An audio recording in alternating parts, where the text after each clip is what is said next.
muchas gracias. Sí, yo fui el que puse esa norma.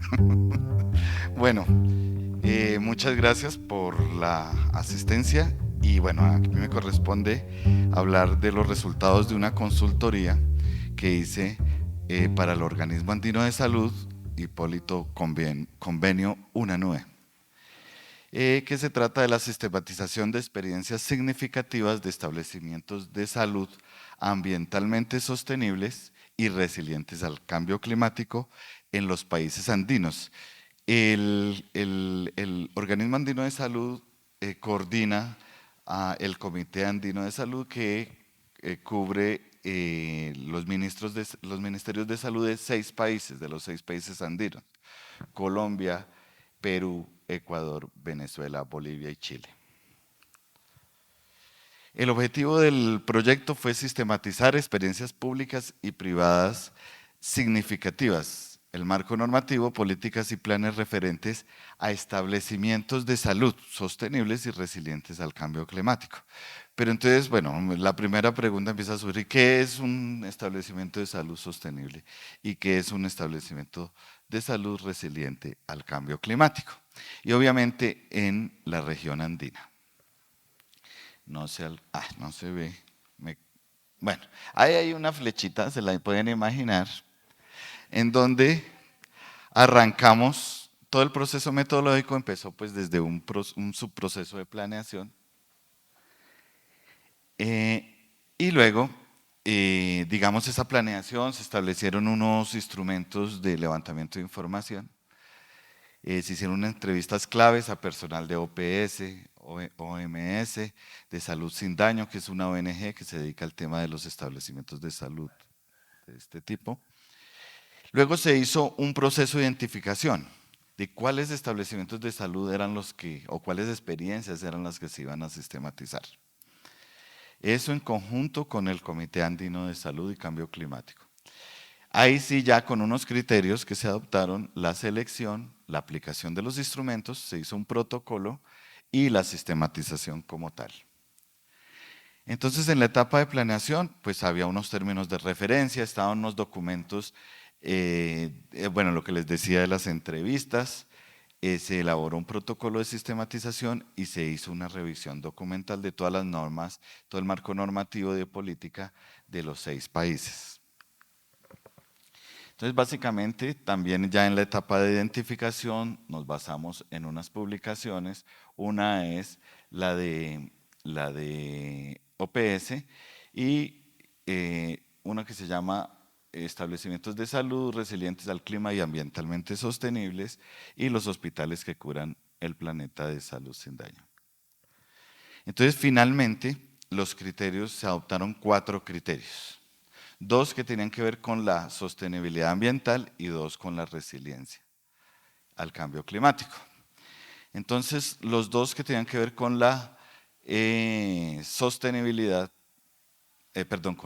con la resiliencia al cambio climático, tienen que ver: aumento de la capacidad de los establecimientos para brindar una adecuada atención en salud, pensando que por el cambio climático se va a ampliar la necesidad o la demanda de servicios de salud en los países.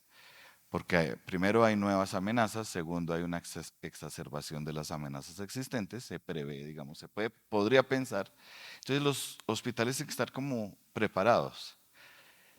Y también que los mismos establecimientos de salud puedan fortalecer o puedan reducir su vulnerabilidad. Esto un poco es pensando, digamos, con o sin cambio climático, porque de todas maneras los hospitales, pues digamos, hay unas publicaciones ya, o tenemos muchas referencias de que a veces son los hospitales los primeros que sufren las consecuencias de alguno de estos eventos o una amenaza de estas. Y el otro tema, que es el de la sostenibilidad ambiental, se dio a través de 2 criterios. Uno, la optimización del uso de recursos, que hay unos ejemplos excelentes de hospitales que utilizaron mucha imaginación y creatividad para optimizar ese uso de recursos, sobre todo durante la pandemia, y la gestión adecuada de residuos. Bueno, algunos de los subcriterios en cada uno de los 4 criterios. Entonces, en el tema de mejorar la atención en salud, es que no sé por qué me cambió los colores, pero yo les cuento. Un tema es, pues obviamente, el tema de sensibilización y capacitación a los profesionales de la salud. Otro tema es el fortalecimiento, digamos, todo el tema de sistematización de las enfermedades, el seguimiento, toda la trazabilidad de las enfermedades, el trabajo en común con otros sectores que sin ser de la salud son importantes, como los del transporte. Bueno, medidas que contribuyan también un poco, pues se entiende que la desigualdad y si por ejemplo un hospital está en una zona deprimida socialmente, entonces pues que de todas maneras la labor del hospital, así sea por ejemplo un establecimiento privado, pudiera cobijar o pueda cobijar a toda la comunidad que los requiere. Medidas con el personal sanitario, garantía de que funcione la infraestructura, contar con el agua. Entonces los hospitales son de las edificaciones que más demanda de agua requieren, pero no solamente agua per se, sino un agua con unas ciertas características, dependiendo de las intervenciones que tengan que hacer. Por ejemplo, una diálisis requiere un agua de una cierta calidad mucho mayor incluso a la que consumimos como agua potable. Em, el fortalecimiento de sistemas de apoyo y cadenas de suministro, por ejemplo, el tema del transporte y preparación para el aumento de la demanda. El segundo criterio, el de fortalecer el propio establecimiento de salud, entonces, pues también tiene varios de estos temas, pero sobre todo las medidas relacionadas con la infraestructura, con tecnologías y productos, reducir la vulnerabilidad funcional. Alguna vez también se hizo una consultoría para la Organización Panamericana de la Salud para identificar cuándo funcionalmente un hospital tiene ciertos niveles de vulnerabilidad. Pues por lo menos ese se hizo en Colombia nada más. Fortalecimiento de sistemas de apoyo, control de plagas, seguridad de la infraestructura. Ya pasamos al tema de la sostenibilidad ambiental. Entonces, en la optimización del uso de recursos, entonces, pues todo el tema de gestión ambiental, pero en relación con el uso de los recursos para reducir las cantidades de agua, de energía. Entonces, Colombia y Chile, por ejemplo, van a la vanguardia en el tema de construcciones sostenibles. Entonces hay unas medidas activas, unas medidas pasivas para reducir los consumos. Eso está todavía en proceso de investigación y cosas, pero ya hay, digamos, como por lo menos hay, por ejemplo, unos sistemas que hacen que se consuma mucho menos energía, el uso de arquitectura bioclimática en el diseño de las edificaciones hace que no se requiera el uso de de los motores y eso de la ventilación y el aire acondicionado en zonas de temperaturas altas. El tema de la gestión del agua, el saneamiento, la higiene. En el tema de arquitectura también hay un tema importante que es cómo diseñar las fachadas para que a pesar de que reciban mucho sol, se pueda disipar la energía y de manera que no se caliente tanto el edificio internamente y no se requiera el uso excesivo de ventilación y aire acondicionado en unos casos. Y en los otros, cuando el clima es muy frío, entonces que no se requiera el tema de calefacción. Bueno, también pues todo el tema, se manejan muchas sustancias químicas en los hospitales, muchas sustancias radioactivas. Entonces, digamos, reducir la exposición a daños por radiación, todos los cuidados con el manejo de sustancias químicas, la reducción de la huella ambiental, por ejemplo, en la gestión de alimentos, en la misma construcción de las edificaciones, si bien no existe, digamos, que uno mida la huella ambiental que va dejando todos los materiales que está utilizando, pero sí más o menos uno sabe cuáles son las fuentes, por ejemplo, los materiales pétreos para elaborar el concreto, las maderas de dónde vienen, el, el mármol, En Colombia, por ejemplo, muchas veces el mármol proviene de zonas que son de conflicto armado y de desequilibrios sociales muy fuertes, donde para llevar una tabletica de mármol a cualquier lado tuvieron que pasar unos procesos eh, críticos. Tuvo que haber hasta, no sé, cosas para que esa tabletica de mármol llegue a mi edificio. Entonces, un poco también sensibilizar a los arquitectos de que no solo es reducir el agua y la energía, sino optimizar el uso de ciertos materiales. Y también la disposición, gestionar y disponer los proyectos farmacéuticos. Entonces hay un problema con las medicinas que se vencen. O sea, ahí es para, digamos, si se hace una gestión adecuada, no solamente es para optimizar el uso de recursos, sino también para reducir los residuos. Entonces, muchos de los establecimientos de salud tienen, algunos tienen muchos inconvenientes en la gestión de su almacén de provisión de medicinas. Y el otro, pues, es propiamente la gestión adecuada de residuos. Hay una serie de protocolos, sobre todo para los desechos peligrosos, pero también para los residuos ordinarios. Bueno, también se hace la promoción de prácticas ambientalmente sostenibles, la gestión de la calidad del aire, el saneamiento básico y otros. Ya, por ejemplo, el mercurio ya no se usa. Esto fue una buena, de que ya prácticamente no se usa el mercurio en ninguno de los aparatos de los hospitales. En una primera etapa, entonces dijimos, bueno, que al menos un establecimiento es candidato a ser sistematizado, que cumpla al menos uno de estos criterios. Pero resulta que nos salieron 434 establecimientos, entonces eso ya era como mucho, muy difícil.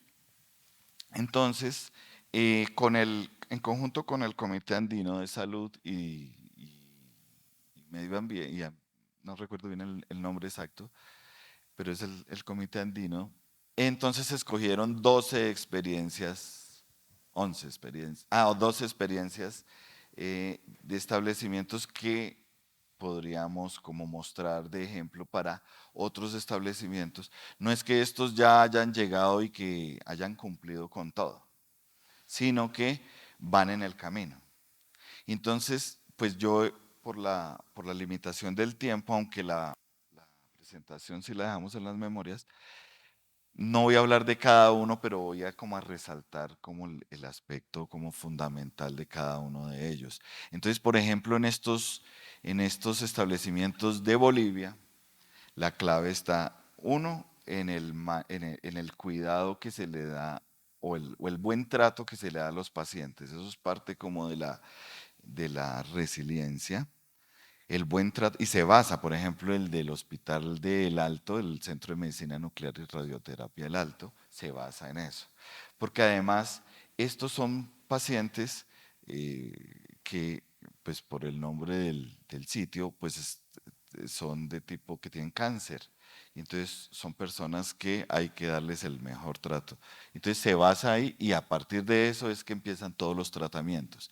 En el Hospital el Alto Sur, él se destaca por el manejo de los residuos radiológicos, de todas las quimioterapias, radioterapias y esas cosas. En Chile, los dos hospitales son un hospital, en Chile hay un proceso de renovación de muchos hospitales y además los hospitales no son sueltos, o sea, hay una edificación acá y otra allí, pero todos hacen parte. Cuando uno habla de un hospital, está hablando como de 13 edificaciones, 10 edificaciones y se está renovando toda la planta física de los hospitales. Y no se está renovando así nomás, se está renovando con los estándares de sostenibilidad, lo que les decía la arquitectura bioclimática. Eso destaca a Chile. Y entonces particularmente estos dos que quedan ambos en Villa del Mar eh, tienen esas características. En Colombia hay unos ejemplos espectaculares. La Fundación Valle del Lili, que es un establecimiento privado en la ciudad de Cali, pero, por ejemplo, hicieron cosas que detectaron que durante el COVID las batas de los médicos por un lado se estaban gastando mucho y por otros se estaban generando unos residuos que nunca habían tenido, porque pues nadie se imagina, lo mismo los tapabocas y todo eso, pero les voy a hablar de las batas. Y entonces todas las batas de los médicos eran desechables, pero se inventaron en la Fundación Valle del Lile una bata que se podía lavar. Y se inventaron el propio jabón para lavarlo, de manera que matara al bicho del COVID y fuera de eso que las batas quedaran reutilizables. Y ya no era una sola vez, sino cada bata se podía utilizar 10 veces. Porque cada vez que un médico entraba a una habitación con un paciente enfermo, esa bata tenía que desecharse. Y resulta que ahora ya no. Esa bata lo que pasa es que se la quitaba y la mandaban al lavado. Entonces, son como medidas muy ingeniosas que lograron reducir los costos, sobre todo en épocas de pandemia. El Hospital San Rafael de Tunja, entonces, uno de sus fortalezas fue que hizo como una reforestación, una revegetalización de un terreno, pero no era cualquier persona la que iba a sembrar allá un arbolito. Eran los familiares de las personas que habían muerto por COVID, de manera que eso sirviera de alguna forma, y eso lo va a tratar el profesor Gustavo Wilches el viernes, de que fuera un proceso de sanación, un poco, porque es una actividad que además genera comunidad y que servía pues para un poco aliviar la pena del desaparecimiento. Y la clínica del country, como en el caso de Chile, pues ya tienen como la adopción de unos estándares muy altos. La clínica del country tiene una medición de la huella de carbono. Cuando yo hice esta consultoría se hablaba, pues, o sea, del énfasis de la huella de carbono, la descarbonización, pero pues digamos que una de las sugerencias es no hablar tanto de la descarbonización, porque pues en un país como estos, como decía Omar Darío ayer, pues nosotros las medidas de mitigación del cambio climático, lo que hagamos, nos tocaría invertir muchísimo y lo que le hacemos, lo que le bajamos, la efectividad de esas medidas es muy poquita. Debemos trabajar más es en la adaptación, pero igual esto es un ejemplo de la clínica del country. Omni Hospital y Hospital Bos Andes en Ecuador, ambos son, bueno, Bos Andes, eso es de una comunidad religiosa. Entonces, eso implica un tratamiento integral, o sea, que no es solamente el hospital, sino que las personas que van allá hacen parte de una comunidad muy grande, tiene emisora, tiene una serie de... En Perú, una incorporación a la estrategia de salud sin daño para incluir 21 establecimientos de salud a la red global de hospitales verdes y seguros. Y en Venezuela estos dos hospitales son hospitales gigantescos. Uno queda en Mérida, creo. Bueno, la ubicación exacta después se las digo. Pero estos dos hospitales tienen la característica que son muy grandes, pero lo que, digamos, lo que más llama la atención es que son autosuficientes. Tienen tanques pozos de agua y tanques de agua Entonces, digamos, en un momento determinado, si hay una falla eléctrica o suministros, lo que sea. Hay uno de estos que tiene 21 hectáreas. ¿No? Ay, se me está... Hay uno de estos que tiene 21 hectáreas, entonces es una cosa muy grande. Este primero, Ciudad Hospitalaria Enrique Tejera. Es algo muy grande y para sostener semejante infraestructura, pero tienen todo para que sean autosostenibles. Y obviamente todos estos, pues los nuevos obviamente, pero los que están, digamos, ya son viejitos, todos están cambiando, haciendo medidas de gestión ambiental como cambiar la iluminación, pasando a LED y bueno, una serie de cambios que van a generar. Aquí rápidamente no voy a hablar de cada uno, sino les voy a pasar es una foto de esos, y ahí es donde están como las fortalezas de cada uno de esos establecimientos de salud. Está la Clínica del Country, el Omni Hospital y el Hospital Bos Andes, los 21 establecimientos de salud de Perú. Y en Venezuela, pues esos. Entonces, las conclusiones ya para terminar. Si bien no se, digamos, la consultoría no fue tomar una muestra representativa, pero digamos que el tema digamos que en el gremio de la salud normalmente, pues uno puede hablar de muchas cosas, pero cuando uno empieza a hablar de gestión del riesgo, de adaptación al cambio climático y eso, A veces es difícil y sin embargo, qué facilidad. Todas las personas con las que aplicamos el instrumento de recolección de información tenían ya unos conceptos claros y el tema ha pasado ya a ser preocupación de los directores y gerentes de los hospitales. En todos hay entusiasmo, creatividad, trabajo centrado en la atención y buen trato al paciente. La mayor cantidad de medidas que se encontraron fueron las de gestión de residuos y las que menos se han aplicado son las de aumentar la capacidad para atender la población creciente. En general, la pandemia afectó todos los procesos que se llevan en los hospitales de gestión ambiental, pero también enseñaron a convivir con él. Bueno, hay unos retos, unas recomendaciones, entonces, por ejemplo, motivación a otros establecimientos de salud a que empiecen a tomar medidas. Hay algunas que no es que requieran un presupuesto gigante, simplemente es un cambio de actitud. El trabajo en red, el tema de la inclusión, de reducir las brechas. Por ejemplo, ya hay hospitales que son indígenas, solamente se habla. Bueno, uno de los hospitales de Bolivia siempre al paciente, dependiendo del paciente, es bilingüe. Y hay otros conceptos, por ejemplo, meternos solo con lo del carbón a veces es cuestionable por lo difícil que es llegar a reducir la huella de carbón o por lo menos descarbonizar, como dicen. Pero hay que tener en cuenta la huella social y la huella hídrica. Me parece que el impacto en las comunidades que pueda generar la construcción, la operación de un hospital debe ser considerado y lo mismo los consumos de agua y los residuos de agua. Bueno, digamos que hay que tener siempre no solamente los beneficios, sino los cobeneficios. A veces uno toma una medida, adopta una medida, pero esa no es solamente el impacto directo, sino lo que adicional, lo que indirectamente le está produciendo, que son los cobeneficios. Se recomienda hacer otros estudios en establecimientos de salud más pequeñitos, tener un sistema de información, un fondo semilla. Esto surgió del mismo Comité Andino de Salud, tener un fondo semilla para promover este tipo de medidas. Y además hay que resaltar el papel del sector salud en el tema del conocimiento y la evaluación y reducción del riesgo. Entonces, muchísimas gracias.